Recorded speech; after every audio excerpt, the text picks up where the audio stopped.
수험생 여러분, 안녕하십니까? 자, 용익물건 세 가지가 있다. 땅을 빌려 쓰는 지상권, 토지를 쓰는 지역권, 통행지역권, 그 다음에 전세권이라는 것이 있죠. 이거 많이 듣는 얘기예요. 자, 법조문이 전세권이 303조부터 이따 배워보면 318조까지 17개 법조문이 있어요. 근데 지상권이나 지역권은 우리가 사실상 잘 안 쓰는 물건이에요. 잘 이름을 들어보지 못했잖아요, 이렇게요. 근데 전세권을 많이 쓴단 말이에요. 많이 쓰는데 이 다음에 법조문이 참 중요해요. 이 법조문이 다 살아있는 법조문이에요. 법조문을 알아야지 사실상 다 쓴단 말이에요. 활성화되어 있는 법조문이라는 뜻이에요. 그래서 이제 법조문 중심으로 공부를 이건 좀 하게 될 건데 우리 개념만 좀 잡아보자고요. 항상 첫 조문이 내용이 나와 있다 했죠. 전세권이란 하고 이 내용들 써야 되는 거예요.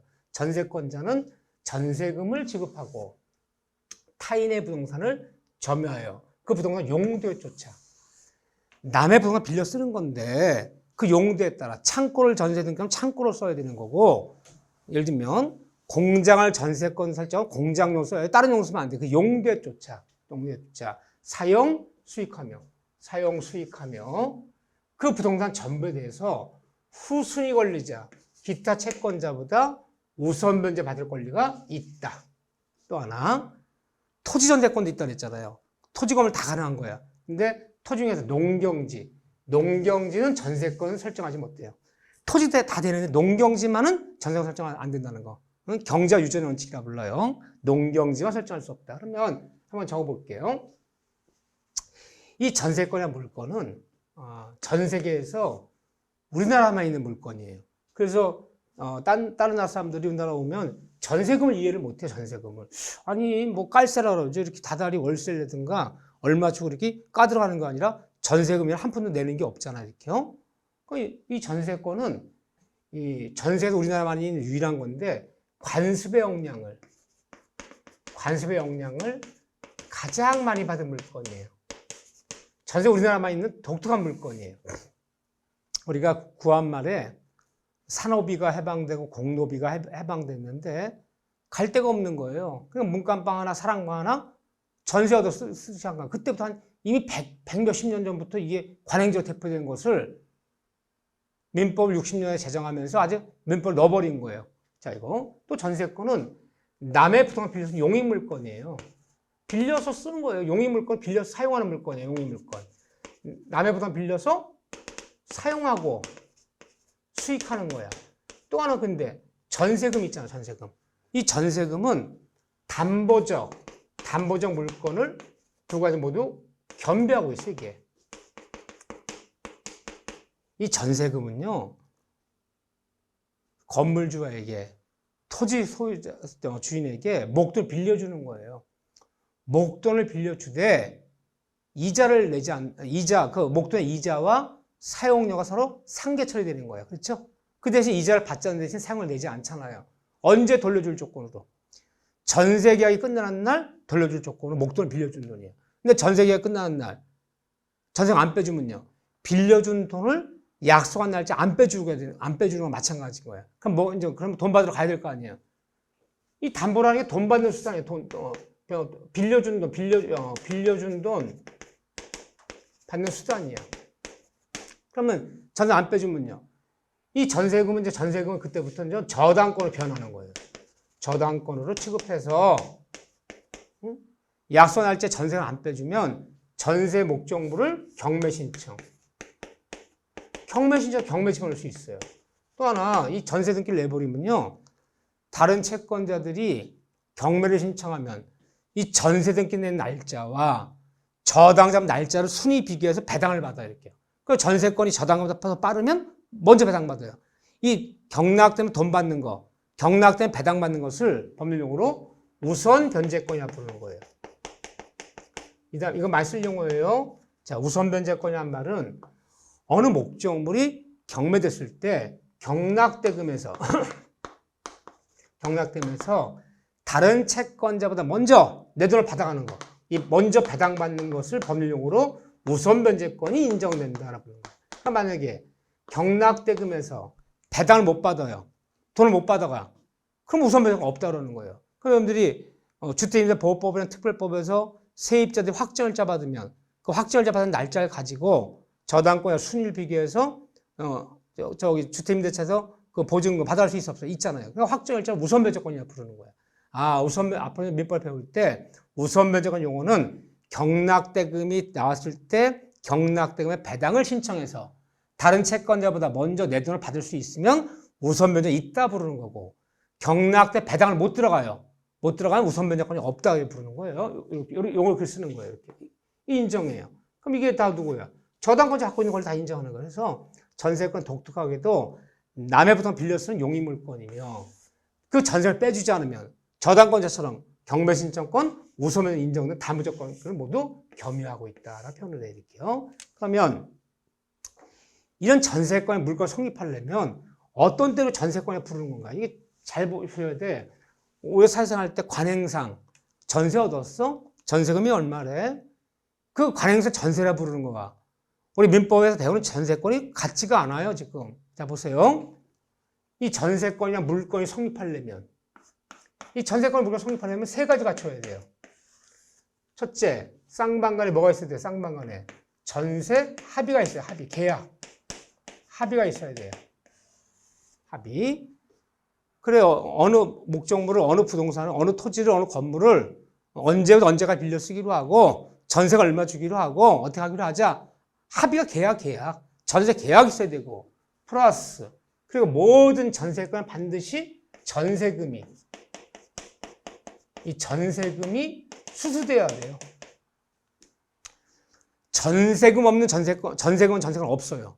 반드시 전세금이 수수돼야 돼요. 반드시. 플러스, 그리고 여기까지만 된다 전세권이 아니에요. 그리고 플러스, 등기소 가서 물건은 뭐예요? 등기해야. 여러분들이 부동산 매매에서 잔금 치렀어요. 등기 안 내면 소유권 넘어 안 넘어요? 소유권 물건 취득 못하죠. 돈 빌려줬어. 저당 잡아주기로 했어요. 사실 저당권 등기 안 내면요. 저당권 아니지. 뭐든지 물건 등기해야 되는 거예요. 말 많고 안 되는 거예요. 플러스, 그리고 등기소 가서 전세 등기를 내야 돼요. 이 세 가지가 갖춰져 있을 때 우리가 전세권이라고 부르는 거예요. 그런데 전세계약 플러스 전세금 수수 플러스 전세권 등기까지 놔야 돼. 근데 이거 세 가지 갖춰야지 전세권에 물건이 되는 건데, 근데 사회생활 때 여기까지만 하잖아요. 전세계약 썼어요. 전세금 지급했어요. 이사 들어왔어요. 근데 전세 등기 안 냈어요. 왜요? 집주인이 안 내주니까. 그러면 우리가 여기까지만 되는 거 뭐예요? 여기까지만 되는 거. 미등기, 전세라 부르는 거예요. 여기까지만 있어요. 전세기 안 난 거. 이 미등기 전세는 우리가 전세. 그냥 사회생활 때 관행상 전세라 부르는 거는 우리가 배운 전세권이 아니에요. 이거는 등기가 나야지 전세권이야. 전세계약 맺었어. 전세금 지급했어. 전세 목적물 인도 받아서 현재 이사 들어왔어. 인도가 사용하고 있어요. 하지만 등기가 안 났어. 이 미등기 전세는요. 민법에서는 이거는 임대차로 취급하는 거예요. 임대차. 그러면 여러분들 사생할 때 전세 등기가 안 난 관행상 전세라 부르는 미등기 전세는 민법에서 뭐다? 임대차다거든요. 그러니까 주택임대보호법을 적용받는 거예요. 그러니까 우리가 말하는 전세권이라는 말을 쓰는 때는 이미 전세 등기 난 걸 얘기해요. 전세권 등기 안 나면 전세권이 아니다. 등기 났을 때만 전세권이라고 부르는 거야. 미등기 전세는 뭐다? 민법에서는 임대차다 이거. 이건 채권. 이게 권리 약한 거예요. 이게. 그래서 우리가 이거 됐을 때 전세 부른다는 거. 미등기 전세는 민법에서 임대차라 부른다는 거. 관행상 전세라 부르는 게 전세권이 아니야. 등기가 안 났기 때문에. 등기 나야지 전세권이다. 자, 여기서 이제 한 가지 더 보자면, 그렇게 봐주시고, 이 다음에 공부하다 보면 이 전세금이 제일 중요해요. 뭐 때문에 쌈났냐. 남의 부동산 토지건 건물 빌려서 전세계약 맺고 전세금 지급하고 전세권 등기까지 났으면 전세권이 물건이 되는 거예요. 사용하는 건 쓰는 건 문제가 안 돼요. 거기서 분쟁이 안 벌어지는데. 뭐 때문에? 돈 때문에 쌈 벌어져요. 전세금을 빼주니 못 빼주니 전세 올려달라? 못 올려주겠다. 또 하나는요. 전세 살던 목적물이 계약기한도 끝나지 경매를 당했어요. 경락당하면서 전세금을 받을 것이냐 못 받을 것이냐. 이 전세가 모든 건 돈 때문에 쌈나는 거야. 이 전세금이 제일 중요해요. 몇 가지만 기초만 잡아볼게요. 일단 모든 전세권에 꼭 전세금이 있어야 돼요. 그래서 이 전세금이 모든 전세권에 성립 요건이다 그러는 거예요. 이 전세금 지급이 안 성립이 안 되는 거예요. 그럼 만약에 전세계약 맺었어요. 전세권 등기 냈어요. 또 그 전세금 인도받아서 현재 사용하고 있지만 전세금 지급을 안 하기로 했어요. 없어요. 그럼 성립이 안 되는 거예요. 이게 꼭 있어야 돼. 이 세 가지가 모두 갖춰져 있을 때만 되는 거야. 반드시. 전세금이 전세금 성립하고 전세금이 없는 예를 들면 전세금 불지급 미지급 특약은 다 이거 무효예요. 무효. 소용없어요. 전세금 안 돼 절대로. 전세금 없는 전세금이 있을 수 없어요. 전세금이 지급되어야 성립되는 거야. 등기 나더라도 이게 지급이 안 돼서 성립이 안 된 거예요. 따라서 전세금 미지급 특약은 다 무효예요. 그런데 이 전세금은 이렇게 얘기해요. 금전에 한한다. 한한다는 건 예외가 없다는 거예요. 금전만이 전세금이에요. 야, 네 건물 쓰는데 쌀 100가마 걸고 올게. 이 다음에 100가마 돌려줘. 그거 전세금 아니에요. 전세금은 꼭 금전에 한다. 금전이 아니면 전세금이 될 수 없다는 거 기억하셔야 돼요. 금전만이 전세금이다. 근데 금전이면 되는 거지 전세금이. 다만 이것을 꼭 현실로 수수할 필요는 없다는 거예요. 현실로 주고받아야지만 전세금은 아니야. 금전이면 되는 거예요. 그러면 어떻게 해야 되느냐? 현재 주고받지 않아도 기존 채권으로 가름해도 무방하다라고 표현하는 거예요. 이게 무슨 말이냐? 야, 내가 너한테 2년 전에 2억 빌려주지 않았느냐? 그거 빌려주는 네가 못 갖고 있지 않느냐? 그 돈을 전세금으로 해서 네 건물에 등기 내줘. 2년간. 그래서 2년 뒤에 내가 빌려준 돈 2억 갚으면 돼. 그동안 이자는 없고요. 자, 2년 전에 빌려준 돈을 전세금으로 대체된다. 된다. 현실로 주고받아야지만이 전세금은 아니야. 응? 빌려준 기존 채권으로 가름해도 전세금 될 수 있다. 이 얘기하는 거예요. 또 하나 세 번째 보면요. 실제 지급한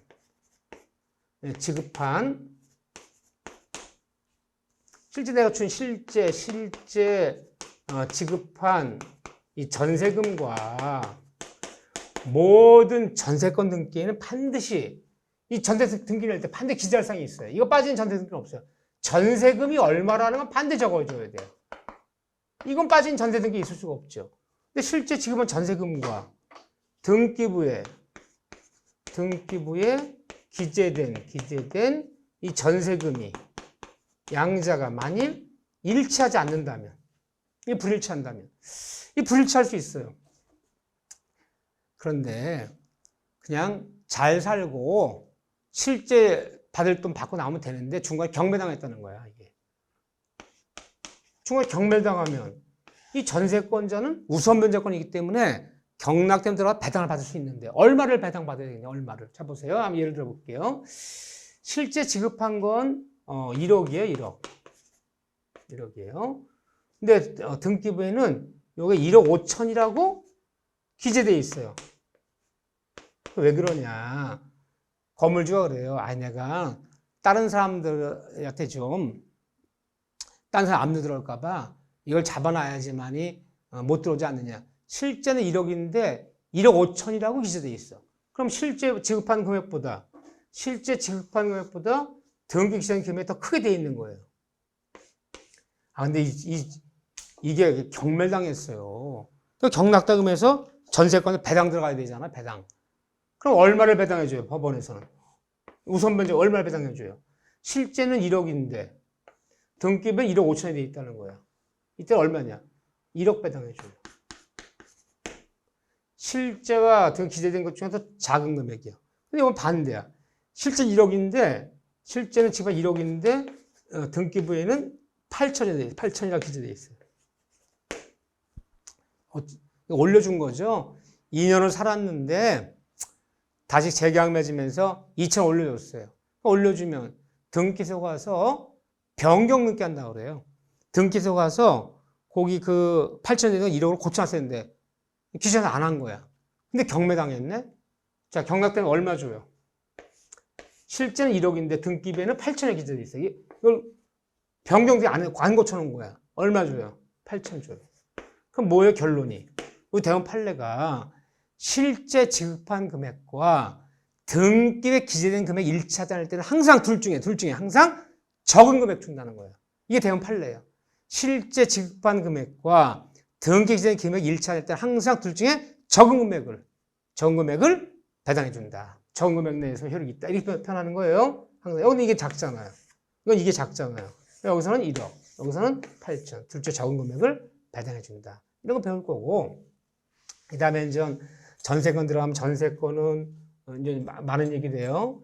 전세가 담보 성격이기 때문에 전세권자는 경매 신청권이 있는데 경매 어떻게 신청할 것이냐. 여기는 막 판례가 쏟아져 나와요. 대원 판례가. 얼마나 이거 중요한 문제겠어요. 또 전세권자는 우선 변제권이 있는데 과연 저당권자 순위는 어떻게 비교하는 거냐. 뭐 우선 변제권 이야기. 응? 또 전세권 설정자가 용어요. 항상 우리가 용어를 배울 때 지상권 설정자, 전세권 설정자, 저당권 설정자 이런 설정자가 있고 지상권자, 전세권자, 저당권자가 있어요. 누가 설정자예요?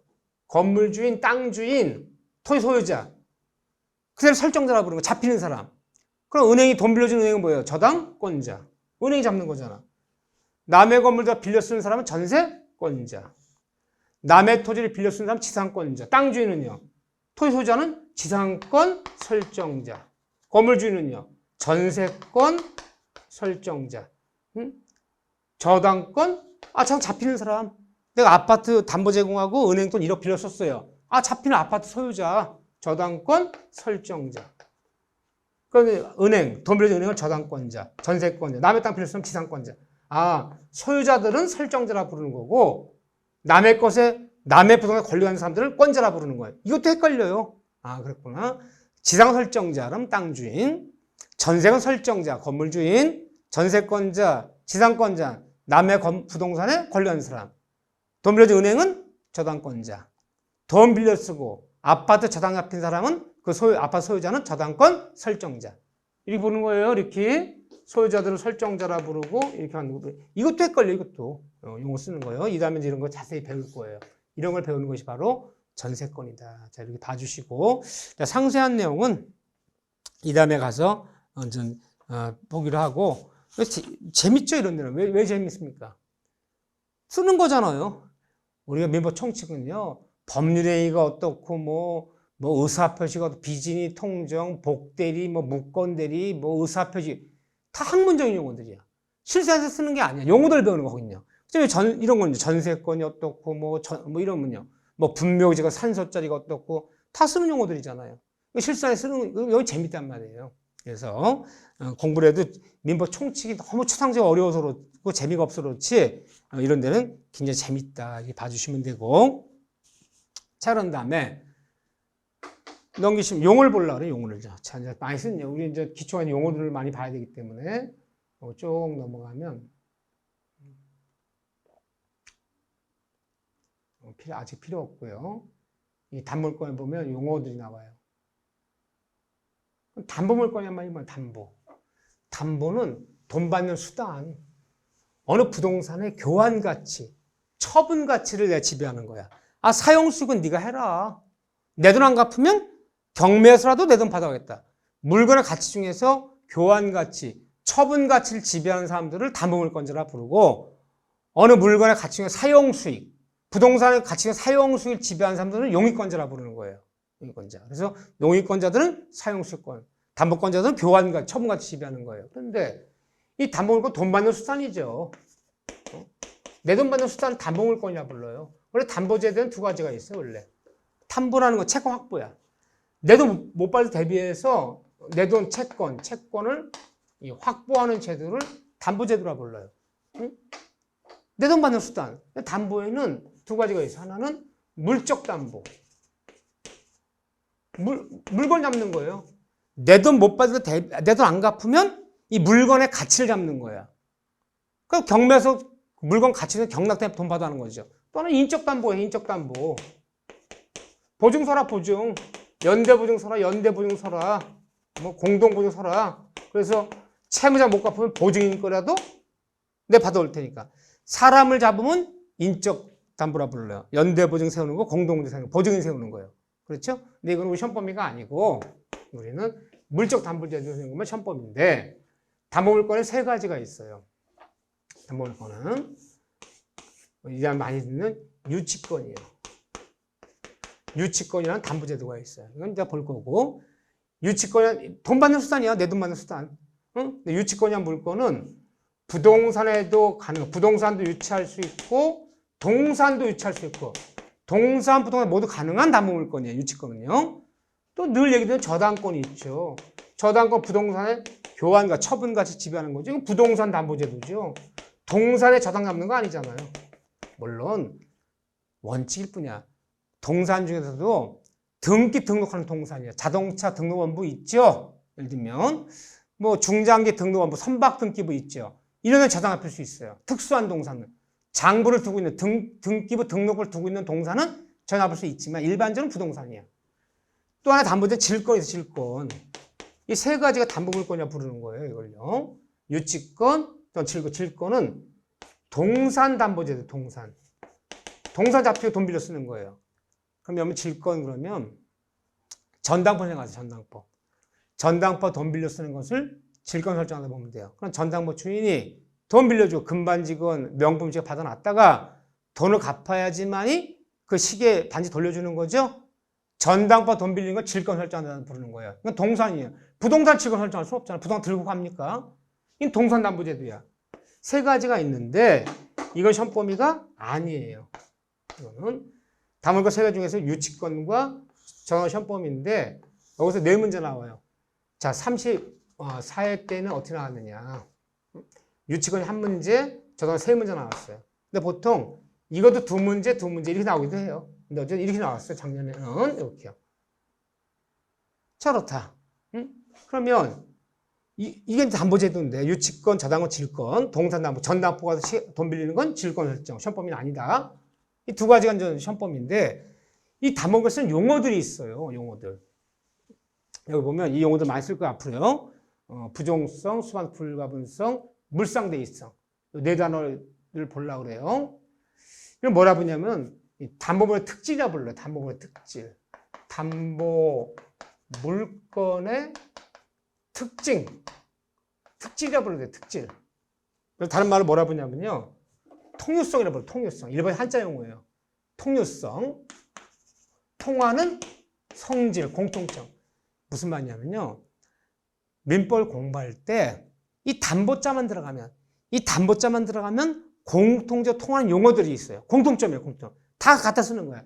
유치권이건 저당권이건 질권이건 또 이 다음에 담보제도에는 변칙담보라 해서 뭐 양도담보다, 매도담보다, 뭐 담보하등기다 이런 것들 써요.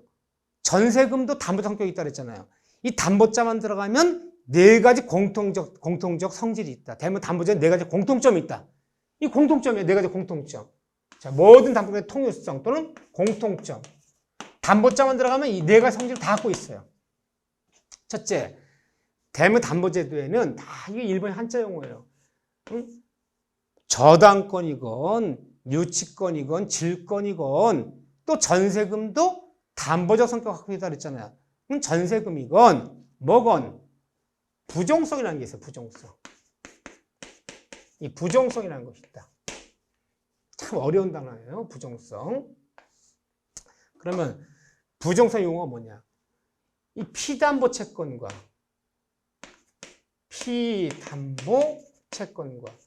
저는 이런 용어 안 쓰고 싶은데요. 시험장 가면 부종성, 피담보 채권, 법률학자들이 법률용어 쓰지. 우리 영어 시험 보러 가면 영어로 시험 문제 묻잖아요. 영어로 물으면 문제 모를까봐 한국말로 안 묻잖아요. 응? 한글로 안 묻잖아, 문제를. 마찬가지예요. 법률시험 보러 가면 법률용어로 물어요. 그래서 여러분들이 뭐 너무 쉽게 한다고 자꾸 법률용어 안 써버리면 시험장은 너무 낯선 거야. 그들 쓰는 용어를 써야죠. 피담보 채권이 뭐냐? 갚을 돈. 채권자 입장, 채무자 입장은 갚을 돈. 돈 빌렸어. 갚을 돈. 이거 피담보 채권에 불러요.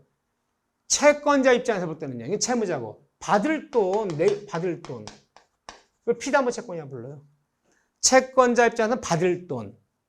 채무자 입장에서 갚을 돈을 뭐라 부른다? 우리는 피담보 채권이라 불러요.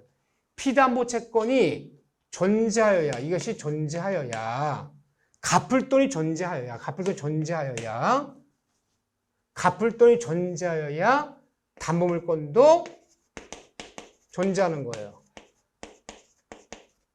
그러면 뒤집어보면요. 돈 갚았어요. 돈 다 갚았어요. 피담보 채권이 소멸하면 담보물권도 함께 소멸되는 거예요. 운명 같이 하는 거야. 받을 돈이 존재하여야 담보물권도 존재하는 거고, 받을 돈이 소멸하면, 돈 갚았어요. 피담보채 변제되면 담보물권도 함께 소멸되는 거예요. 그러면 피담보 채권과 갚을 돈과 담보물권 운명을 같이 해야 돼요. 이게 존재할 때만 이것도 존재하는 거고, 피담보 채권이 존재치 않으면, 돈 갚았어요. 소멸하면 담보물권도 함께 소멸되는 거. 운명을 같이 한다. 갚을 돈, 피담보 채권과 담보 운명을 같이 한다. 피담보 채권, 갚을 돈이 존재하는 동안만 담보물권도 존재하는 거고, 피담보 채권이 변제되면, 돈 갚아버리면 담보물권도 함께 소멸되는 거다. 이걸 뭐라 부른다고요? 담보물권의 부종성이라고 불러요. 이건 모든 담보 다 공통점이야. 두 번째는 대물 담보제도에는 수반성이라는 게 있어요. 수반성. 수반성이라는 것이 있어요. 수반성. 뭐 수반하냐? 참 재미난 얘기예요. 어려워요, 진짜 용어들이. 이 담보물권과 뭐 저당권이나 예를 들게요. 뭐 담보물권과 뭐 저당권이고 뭐 유치권이고 뭐 담보물권과 피담보 갚을 돈이요. 피담보 채권은 이 두 가지는 함께만 남한테 양도하거나 이전해 주라는 거예요. 같이 옮겨주라는 거예요. 자, 보세요. 내가 돈 빌려주고요. 친구한테 돈 빌려주고 걔는 아파트에 1억짜리 저당하면 저당권자예요. 근데 내가 갚을 돈이 있네. 야, 기다려. 내가 1억 이 저당 잡은 거 있는데 돈 받으면 줄게. 너 받아 안 주면 어떻게 해? 응? 자, 넘기래요. 그래서 내가 1억 받을 돈을 이거 피담보 채권 내 대신 네가 받아가져라. 그래서 양도학 썼어요. 몇 월 며칠부로 홍남기가 김아무개에게 갖고 있는 저당 금액 1억 원을 아무 조건 없이 양도 이전한다. 이걸 넘겨줬어. 네가 받아가져라. 넘겼어요. 넘겨주면 이것도 넘겨주라는 거야. 함께. 등기소 가서 걔 앞으로 저당권 이전을 해주라는 거야. 피담보 채권과 담보가 같이 이전해줘야 돼요. 둘 중 하나만 분리하면 안 돼. 그러니까 등기소 가서 저당권 등기를 내 앞에 난 것을 저당권 이전 등기 친구가 김씨한테 이전 등기 해줬어. 그럼 채권 증서 넘겨주라는 거예요. 둘 중 하나는 분리하면 안 된다. 피담보 채권을 양도하면, 받을 돈 양도하면 담보물권도 함께 이전해주고, 담보물권 등기소 가서 이전 등기 해주면 피담보 채권 증서 넘겨주라는 거야. 둘 중에 하나만 같이 움직여야 돼. 이거 같이 움직여야 돼. 이렇게. 둘 중에 하나만 분리 양도하는 것은 절대로 금지돼요. 같이 움직여야 돼. 이거 저당권 이전 등기 해주면 피담보 채권 넘겨줘야 되고, 내 돈 네가 받아라. 채권 양도해서 써주면요. 넘겨주면 등기소 저당권도 이전 등기 해주고, 두 가지 같이 움직여야지. 둘 중에 하나만 담보물권과 피담보 채권 둘 중에 하나만 분리해서 양도하는 것은 절대로 안 된다. 수반성이라 부르는 거 이게 공통점이에요. 대면 담보는 다 이렇게 움직여야 돼요. 같이 이전해줘라. 둘 중에 하나 분리해서 이전하면 안 된다. 세 번째는 대면 담보제도에는 이 불가분성이라는 게 있어요. 불가분성. 차 용어들 다 일본 한자 용어예요. 불가분성. 이게 특징이야. 담보자만 들어가면 뭐 전세권의 전세금이든 뭐 유치권이건 저당권이건 질권이건 뭐건 이 불가분성을 잘 지켜라. 불가분성이란 말이 뭐냐? 피담보 채권 전액을 변제할 때까지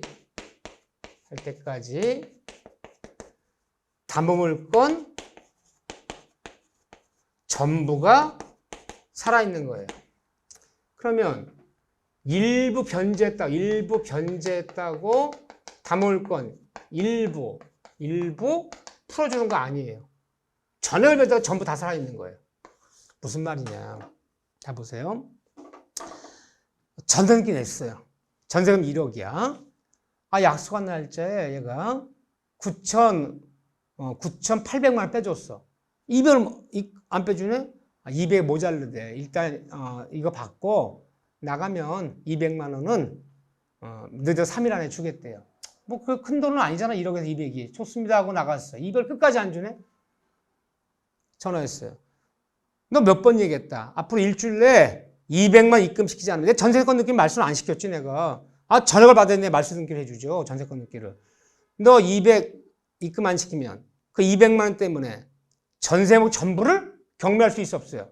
있는 거야. 그러면 1억 주에 9,800 빼주다고 98% 없어지고 2%만 남은 거 아니에요? 마찬가지예요. 은행에서 내가 5억을 빌렸어요. 저당권 등기 냈죠. 물론 우리 아파트에. 계속 갚아나갔어요. 4억 8천까지는 갚았어. 2천이 남았어요. 그럼 그 2천이 남았다면 일부 전액 변제 못했잖아요. 그 5억 재산 다 살아있는 거예요. 끝까지 2천 안 갚으면요. 그 2천만 원 때문에 우리 5억의 전액 아파트 경매할 수 있어서 있잖아요. 전액 변제할 때까지 전부 살아있는 거지 일부 변제했다고 변제만 없어진 거 아니야. 이게 있기 때문에 끝까지 마지막 돈 10억을 다 갚아야 되는 거예요. 돈 갚는 만큼 담보가 없어진다면요. 보세요. 이게 유치권인데 이따 설명드릴 건데 내 세탁소에 세탁물 양복 5벌을 맡겼어요. 한 벌달 드라이비가 세탁비가 10,000원씩이래요. 해주세요. 맡겼어요. 5벌을. 그 다음날 찾으러 가서 저기요. 아저씨 제가 세탁비 다음에 드릴 테니까 돈이 없네요. 세탁물 주시죠. 그랬더니 세탁소는 지금부터 유치하겠대요. 나 세탁비 갖고 올 때까지 세탁물 인도를 못 해줍니다. 돈 가져와야 세탁물 넘겨주겠습니다. 이게 세탁물 유치하는 거예요, 지금요. 저기, 나 이사 온 지 며칠 안 됐는데, 앞으로 내 당구를 할 테니까, 응? 좀, 외상으로 달라고. 이거 안 돼요. 외상으로 그만 주면 돈이 문제가 아니라 이제 이상 오지도 않아, 이상. 딴 세탁소가요. 안 됩니다. 나 세탁 줄 때까지 세탁물 못 넘깁니다. 이걸 유치하는 거예요. 세탁물 유치한다는 거예요, 이게 지금. 내 돈 갚을 때까지 네 물건 못 돌려줘. 물건 찾으려면 돈 갖고 찾아가. 그랬더니 들어가서 500원짜리 동전으로 20개 갖고 왔어요. 10,000원 갖고 왔으니까 곤생양목 내놓으래. 한 벌당 10,000원씩이니까 5벌이니까 50,000원이잖아요. 나머지는 천천히 할 테니까 10,000원 줄 테니까 일단은 곤생양목 달래. 지금 결혼식장 가야 되는데 체육복 입고 가게 생겼대. 줘요 안 줘요? 안 줘요 내가.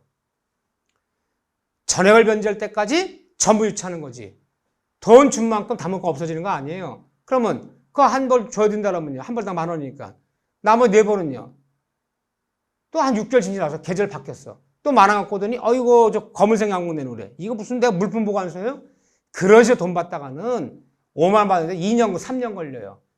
전액을 변제할 때 전부 유치해버리는 거야. 전액을 변제할 때까지 전부 경매해버리는 거야. 그게 불가불성이에요. 그래서 전액을 변제할 때가 담보권 전부를 행사하는 것이지 변제한 만큼 담보권 소멸하는 거 아니다. 단돈 100만 원이 남아있다면 그 100만 원 때문에 전세 목적물을 전부를 경매할 수 있다. 전액을 변제해야지만이 유치권 풀어주는 거지. 일부 변제 때 변제한 만큼 유치권 풀어주는 거 아니다. 그걸 뭐라 부른다? 불가분성. 이게 있기 때문에 채무자 빨리빨리 돈을 전액을 갚는 거예요. 불가분성이 있다. 네 번째, 대형 담보제도에는 이 물상대입성이라는 게 있어요. 물상대입성. 물상대입성이라는 게 있다. 그럼 뭐냐 이게. 이 담보 목적물이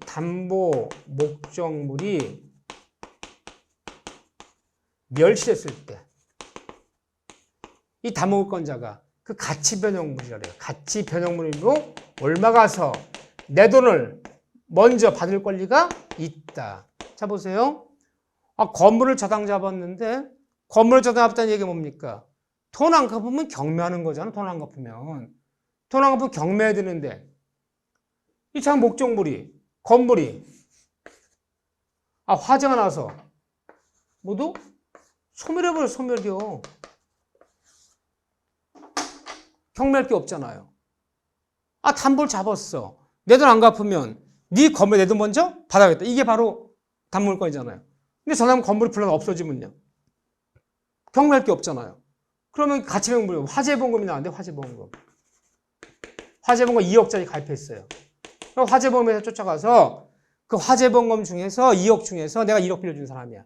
1억 원을 건물주한테 주지 말고 나에게 먼저 지급해달라. 나 물상대위 주장한다. 이거 물상대위 주장하는 거예요, 이거. 그래서 여러분들이 건물은 이럴 수 있는 거예요. 그래서 여러분들이 건물 같은 은행 가서 담보 대출 받을 때 꼭 화재보험 가입하라 그래요. 왜요? 아파트 창고 건물 전화받는데 불나서 없어지거나 지진 나서 다 무너지면 뭘 경매해요? 그럼 뭐가 나와야 돼요? 화재보험금이 나와야 되잖아요. 왜? 화재보험금 얼마짜리 가입해야 됩니다. 응? 가입할 때 가입비 얼마 내야 되는 거예요, 이렇게. 그래야지 화재보험금에서 저당권 쫓아가서 나 이 불난 건물의 저당권자인데 화재보험금 중에서 1억 원 나에게 지급해달라. 그거 물상대출한다는 거예요. 건물은 불나서 없어지면 이런 일이 생길 수 있잖아요. 일리 가서 내 돈 받는 거. 화재보험금 얼마 가서 가치보험금 얼마 가서. 토지는요. 토지도 없어져요? 없어지죠. 토지가 왜 없어져요? 포크레인 불러다 계속 흙 다 파버렸어. 그렇다고 없어지나요? 멸실에는 물리적 멸실, 불나서 없어져서 건물. 지진 나서 다 무너졌어요. 태풍 나서 다 무너졌어요. 그럼 물리적 멸실은 멸실이죠. 법률적 멸실이라는 게 있는 거야. 예를 들면 법률적 멸실. 돈 3억 빌려주고요. 5,000평짜 토지를 저당을 잡았어요. 근데 저당 잡은 토지가 수용당해요, 수용. 수용당한 토지를 경매할 수는 없잖아요. 수용은 원시득이야. 수용 관공서가 수용 보상을 지급한 순간 그 토지에 있는 모든 권리는 다 말소시켜버리는 거야. 나한테 말하지 마라. 나 최초로 만든 소유권이야. 수용당한 토지를 경매하는 게 어딨나요? 돈 안 갚는다고. 그럼 뭐가 나오나요? 토지가 없어지는 거예요. 그럼 수용보상금이 나오죠. 수용보상금. 그러면 저당권자가 이게 토지의 가치변동물이야. 수용보상을 지급하는 관공서나 기업 쫓아가서 수용보상금 5억 중에서 2억은 내 2억짜리 저당권이야. 나에게 지급해달라. 누구한테 토지 소유자 주지 말고. 이렇게 주장을 물상대출 주장한다는 거예요. 대부분 담보에 다 이게 있다는 거예요. 그래서 건물 저당 잡았는데 불나 없어지면 화재보험금이 올라가서 토지를 저당 잡았는데 토지가 수용보상 올라가서 내 돈 먼저 갚아달라 주장하는 거 권리가 뭐다? 물상대위성이라고 부르는 거야. 그런데 이 대한민국 담보가 다 이게 있는데 이게 다 참 중요한 개념들이 이게 뭐죠? 이게 있는데 그럼 화재보험금이라든가 또는 수용보상금에 저당권자가 쫓아가서 내 돈 먼저 지급해달라 요구하는 것을 물상대를 부르는데 이 물상대 주장하려면 이 수용보상금이 화재보험금이 지급되기 전에 반드시 뭘 해야 되냐 압류를 잡았을 때 이게 되는 거예요. 압류 못 잡으면 물상대는 말 없어요. 이미 지급이 된 다음엔 다 끝나는 거예요. 어떻게 압류를 해놔요? 법원을 통해서요. 판사님 제가 이 수용당한 토지의 저당권자인데 건물 저당 잡았는데 그러니까 화재보험 회사에 이 수용 관공서에 압류 명령서 보내주세요. 라고 신청하는 거 법을 통해서 가야 되는 거지. 내가 전화해갖고 화재보험에 전화해서 나 불난 건물에 저당권자니까 2억 나한테 줘야 됩니다. 줍니까 걔들이? 건물주한테 주지. 그 수용보상금 토지한테 주면 안 됩니다. 나한테 줘야 됩니다. 그 등기 떼어보세요. 저당 2억 잡혀있지 않아요. 말라는 거 안 돼. 법원을 통해서 압류명령 빨리 받아야 돼. 법원을 통해서 날라가서 압류를 잡아야 되는 거지. 이미 지급이 돼버리면요. 지급된데 물구불구해봤자 아무것도 못 받아요. 항상 물상대출 하려면 모든 담보권자들은 그 화재보험금이 수용보상금이 지급되기 전에 뭐 하여야? 압류하여야. 압류 못 잡으면 물상대라는 말은 없는 거다. 그래서 이 네 가지인데 굉장히 앞으로 말쓸 용어들이에요. 대면 담보물건에는 담보자만 들어가면 전세금도 담보적 성격을 가졌잖아요. 또 여기 배우는 거 말고 유치권, 저당치권 말고도 이 다음에 민사특별법 하면 양도안보다 매도안보라는 얘기를 써요. 담보자만 들어가면 네 가지 공통적 성질이 있다. 대면 담보제도에는 부정성이 있다. 수반성이 있다. 불가분성이 있다. 물상대위성이 있다. 이 네 가지의 공통점을 다 가지고 있다. 이것도요, 앞으로 많은 용어, 굉장히 중요한 용어들이에요. 근데 용어들이 어려워요. 좀 어렵다.